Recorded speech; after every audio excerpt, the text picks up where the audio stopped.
child expected to do? Well, that's the thing.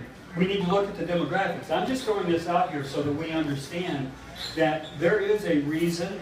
There's a reason, folks, that these elections have to be controlled. And this is what's discouraged me about sending good people there anymore. I just don't want to do it to good people.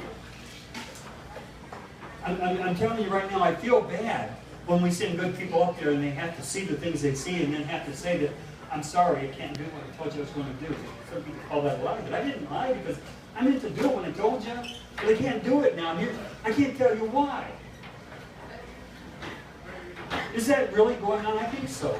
I really do. There's no other explanation why so many will do the bidding of either side. Why did Hillary authorize that war?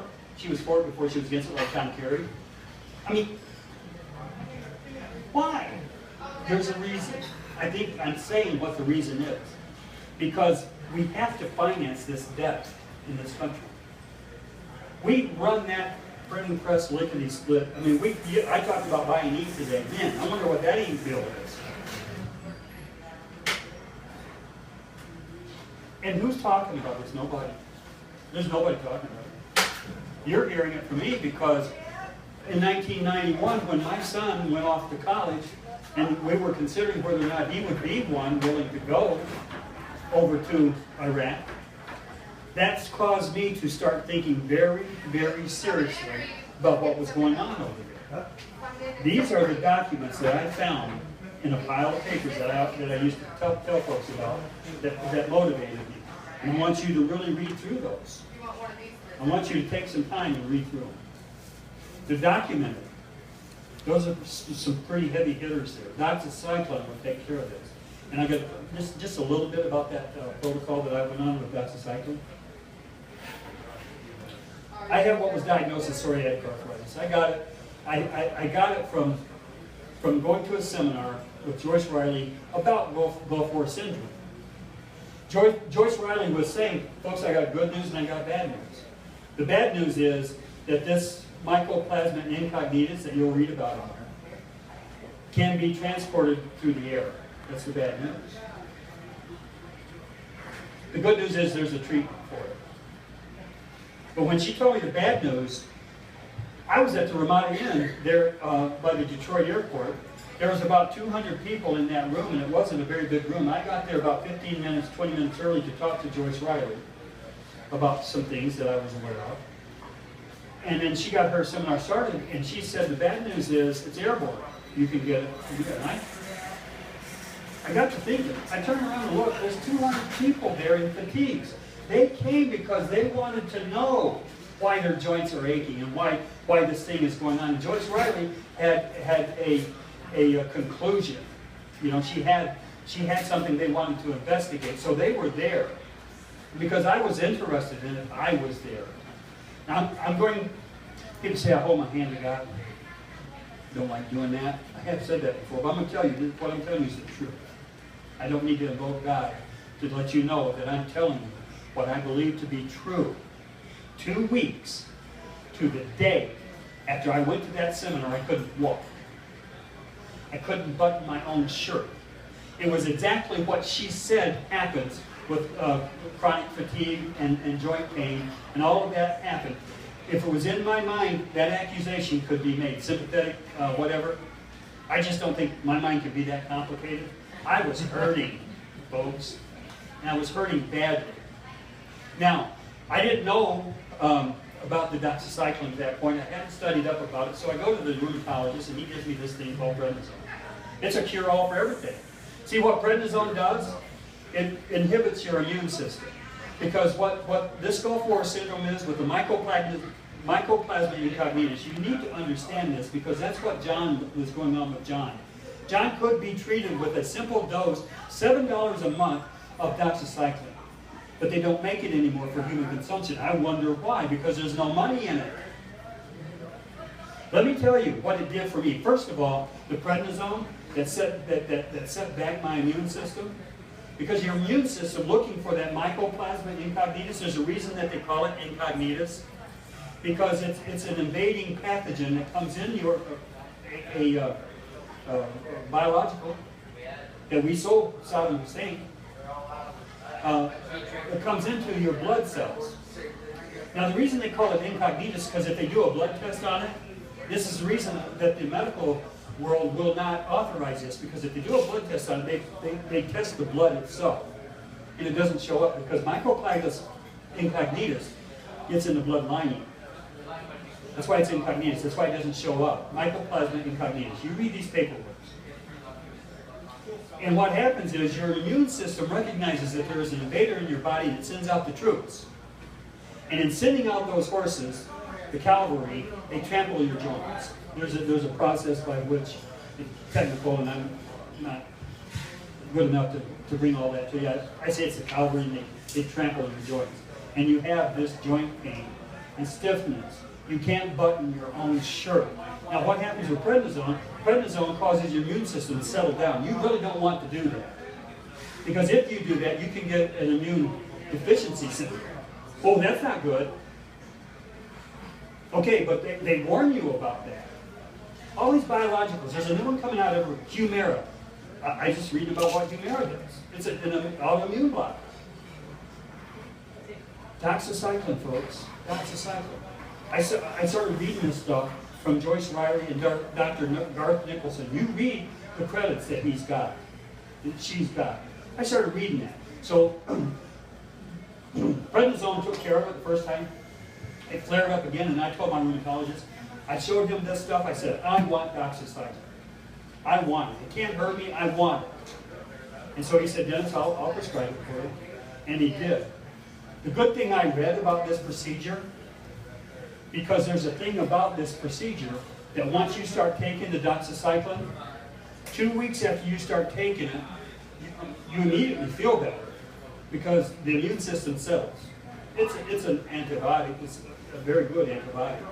The immune system settles. About a week you start feeling better. But in 2 weeks, you get, it's called Hirschheimer's syndrome. In 2 weeks, you start getting depressed because this thing is coming back. I mean, man, this didn't work. I'm going to be crippled for life, and I'm going to sit down, and I'm going to die. Had I not read about Hirschheimer's syndrome, I would have stopped taking doxycycline. But I read about it. I didn't take it. What it says is continue to take it. Don't stop. In another week, you'll feel better.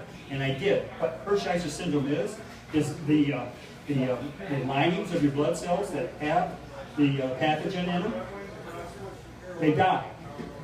And they build up, and they find a place in your body to store before your body passes them out. Your body will purge. But your immune system recognizes this storage of dead cell lines, and it sends them out again. It sends the cavalry out again. It tramples your joints to get to them. Okay, so what happens is you're believing that it isn't working. I can give you personal testimony as to the fact that works, doxycycline works. Now, it doesn't make it go away forever, because the third time it came back on. This was about 2 years ago. I go to my rheumatologist and say, I want doxycycline. Yeah. He said, well, I'm sorry, Dennis, I can't give it to you. And I said, why? It works. I want it. Well, there's 2 reasons. They won't let me give it to you now, because I've got. I'm not going to tell you his name. I've got 2 representatives sitting on that lobby right now that if I were to prescribe to you Humira or another biological methotrexate or something like that, I can get $1,000 kickback just for prescribing that to you. And if you say I said it, I'll say I didn't, and then you're telling a story. And I said, okay, fair enough. You've given me some information. So the industry of the pharmaceutical industry has stopped making doxycycline for human consumption. Now see, here's the thing about doxycycline we need to understand. We've heard about anthrax, right? How many know that farmers have an issue with anthrax? With their cows? Remember the news story when that guy had the forklifts and he was rolling over that cow that was, everybody hated him for that? I don't know if you saw it. But that cow had anthrax. Cows can get anthrax from the soil in farms between their hooves.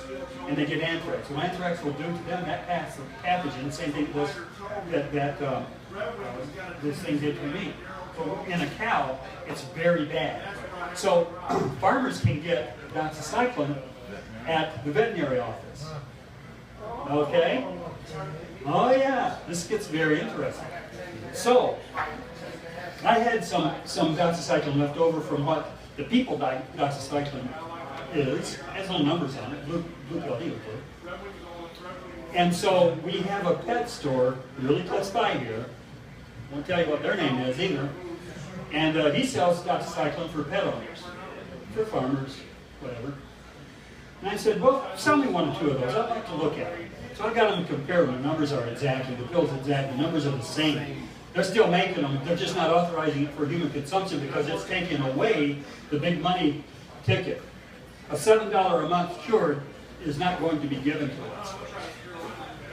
Okay, so that needs to go out. But it's relative to what's going on over there right now. The weapons of mass destruction is causing these things, folks. And we're authorizing them in science, and we're doing the exact thing that they want us to do by arguing. And we're good arguers. We're good at this about who needs to be where and when they need to get there and who needs to be elected. And you know, that's all important stuff, but it's not more important than what we're talking about right here, because it's been going on since 1991. And you know, the Tea Party movement wasn't started then, but when we did start in June of 09, I think it was, that we believed that we could get together, and it was a wonderful thing all across the whole country, that we got the Tea Party awareness, and the Republican Party and the Democrat Party looked at us and worried that we could get it done, and where we were going, well, we settled into the conservative realm of the Republican Party, hoping that we could reach for them and move them to the right and get them out of the rhino status of the Republican Party. We tried. We tried. But like I said in one of my emails, they put us in their crosshairs. And they are targeting us, in other words, to try to remove us because they're afraid that we're going to get that done. We can't get it done. What happened was we divested ourselves. We didn't stand together. It was over several issues. I mean, right here, what do we got? Maybe 15 people here? There was a time when we filled this whole place up.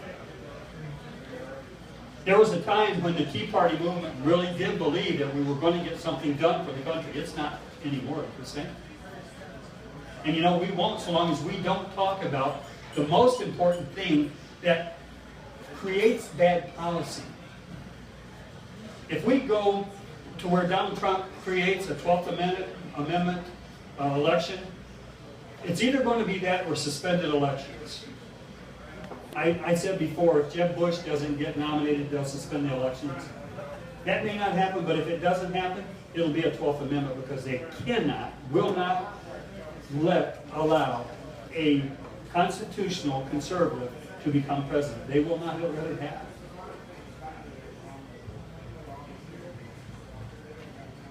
I have a thought. Where'd it go? It'll come. If Hillary Clinton gets exposed on Benghazi, she can't get elected. If Jeb Bush is the nominee, he'll get elected. But I'll tell you what. Once Hillary gets the nomination and they unloose Benghazi, we could run a dog catcher against her and win. See, the Republican Party knows this. They're chomping at the bit. The problem is, if we get a constitutional conservative nominated, it wrecks their plan. It wrecks their plan. They want Jeb Bush, who will authorize more war. And see, I got to keep reminding folks, I am war friendly. I am not opposed to war when it's necessary. You go over there, military kills people, and they break things. That's what we train them to do. We do not train them to win the hearts and minds of an electorate and create a nation state anywhere. That's not what they're trained to do. But that's what we've been asking them to do so that they can protect what? The petrodollar bargain. Why is it the Chaldeans are angry with America and Britain? Because we've established a religious government over there. That's what they're saying. I talked to them today. They're angry with us because we've allowed a religious government to be installed in Iraq. It's Islamic government. Because we've been Islamic friendly, folks. We are even bringing them over here and we're relocating them in Dearborn And we're not asking why. That's why General Valley wants to talk to us via Skype next weekend. Get the word out, folks. We need to honor General Valley with a good attendance here. And I don't know that we will. I don't know that we will. I know you folks do. You're dedicated. But I'm frustrated that this message isn't carried by other people. They don't care about it, by other constitutional conservatives.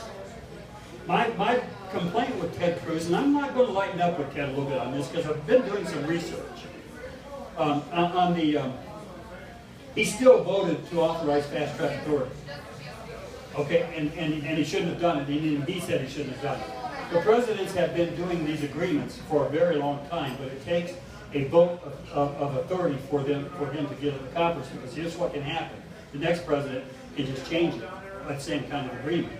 So they need, these trading partners of the Pacific Trade Agreement, the 12 nations in the Pacific Ocean, they need something, an assurance that the next president isn't going to just change it, because these agreements are done long term. So that's where the Congress comes in to authorize a fast track authority where you can't change it. I don't like that. Ted Cruz admitted that he made a mistake, and he called McConnell a liar because he added into that bill the import-export ban. Folks, when we know what's in that bill, we're not going to like it. And we're not going to like it a lot, but it's going to be too late. But why?